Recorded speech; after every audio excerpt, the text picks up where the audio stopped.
ऐतिहासिक तथ्यांचा आधार असलेल्या या पॉडकास्टमध्ये काही प्रसंगांचं नाट्य रूपांतर करण्यात आलं आहे.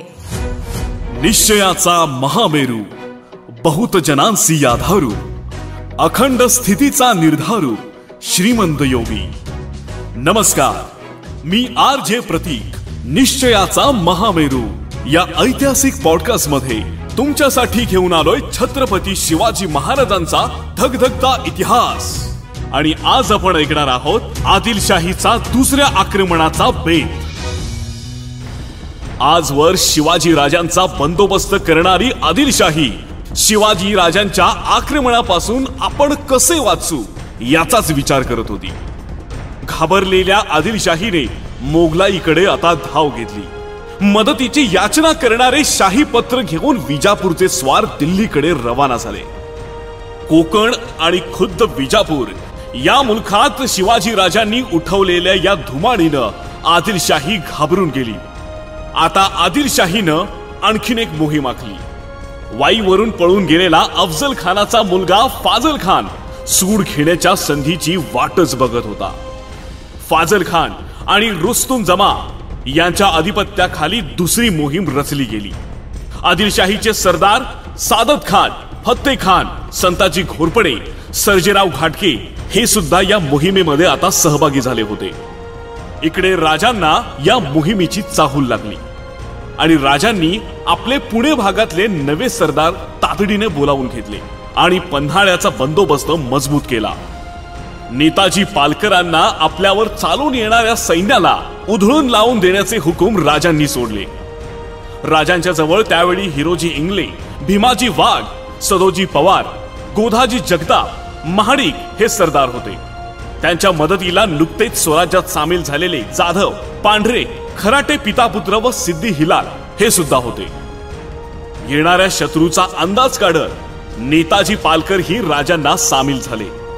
आदिलशाही फौजेशी उघड्या मैदानावर लढण्याचा हा पहिलाच प्रसंग होता. राजे सर्व तयारी करून आदिलशाही फौजेची कोल्हापूर नजीक वाट बघत होते. राजांनी सैन्याचे दोन भाग केले, एक रुस्तुम जमासाठी आणि दुसरा फाजल खानासाठी. फाजल खान आणि रुस्तुम जमा आपलं सैन्य घेऊन कोल्हापूर जवळ पोहोचले. शत्रू सैन्य दिसतात राजांचं आणि नेताजींचं सैन्य द्वेषाने आदिलशाही सैन्यावर तुटून पडलं. मराठ्यांचं सैन्य आपणहून चालून येईल असं आदिलशाहीला वाटलं सुद्धा नव्हतं. राजे कुठल्या तरी किल्ल्याचा आश्रय घेतील, आपण वेढा घालू, मदत मागू असा फाजल खानाचा अंदाज होता. पण समोरून धुळीचा पर्वत उभा करीत येणारी मराठी फौज पाहताच फाजल खान गांगारून गेला. काय होते हे कळायच्या आतच तापांचा आवाज घुमवत एखादा वळीव गर्जना करीत कोसळावा तसा मराठी फौजेचा तडाखा फाजल खानावरती कोसळला आणि हर हर महादेवच्या गर्जना चारही दिशांनी घुमू लागल्या आणि फाजलची आदिलशाही फौज वाट दिसेल तिकडे धावत सुटली. थोडा पाठलाग करून राजांची फौज मागे कोल्हापूरला आली. या लढाईत राजांनी 12 हत्ती व 2000 घोडी यांचा पाडाव केला. पन्हाळा घेतल्यापासून 1 महिन्याच्या कालावधीमध्ये ही लढाई झाली. 1 महिन्याच्या काळात आदिलशाहीचा हा दुसरा पराभव होता. राजांनी पन्हाळगडाची मजबूती आता वाढवली. आपलं लक्ष स्वराज्य विस्तारावरती केंद्रित केलं. राजे आजूबाजूचे किल्ले जिंकत होते. रायबाग सारख्या व्यापारी पेठा राजांनी काबीज केल्या होत्या. राजे मिर्जेजवळ असताना राजापूरला पकडलेले गिफट, एक दलाल आणि जप्त केलेले गलबत यांबाबत तक्रार घेऊन टोपीवाल्यांचा प्रतिनिधी दुभाषा शेवणीसह मिरजेला येऊन थडकला. राजांनी सगळी तक्रार ऐकून घेतली. इंग्रज धूर्त आहेत हे राजांनी ओळखलं होतं. पण इंग्रजांचा आणि रुस्तुम जमाचा स्नेह सुद्धा राजांना माहिती होता.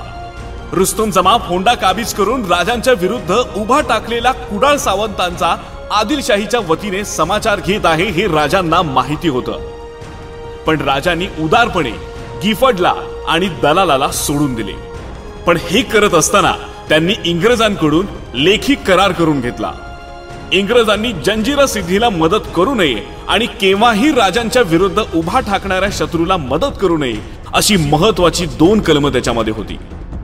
हा करार लिहून घेऊन कैद केलेले दोन्ही इंग्रज व त्यांचा जप्त केलेला माल राजांनी परत केला. आदिलशाहीची चिंता आता वाढली होती. शिवाजीराजे आता विजापूरवर स्वारी करून आदिलशहाला विजापूरच्या गादीवरून हटवून त्या जागी दुसरा सुलतान नेमणार अशी बातमी विजापूरला येऊन थडकली.